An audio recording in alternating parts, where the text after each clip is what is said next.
Hello guys, আমি সুপ্রিয়া। একটা ছোট্ট মিনি ব্লগ নিয়ে এসেছি। আজকে যেহেতু হনুমান জয়ন্তী, তাই সকালবেলা উঠেই রেডি হয়ে গেছি পুজো টুজো দেওয়ার জন্য। তার মধ্যেই দেখছি আমার গোলু বাইরে থেকে কাদা টাদা মেখে চলে এসছে।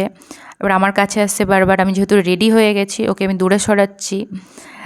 আসলেই আমার কাছে যেহেতু কাদা টাদা মেখে যাবে। খুব গরম পড়েছিল, হালকা একটু মেকআপ করে নিয়েছি, দিয়ে জাস্ট রেডি হয়ে গেছি। কেমন লাগছে আমাকে বলো।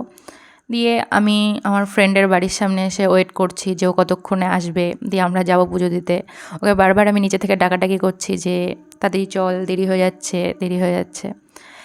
এই করতে করতে আমরা পুজো দিতে বেরিয়ে যাই। দেখছি মন্দিরে খুব ভিড় পড়েছিল। আজকে যেহেতু হনুমান জয়ন্তী, সবাই পুজো দিতে এসছে।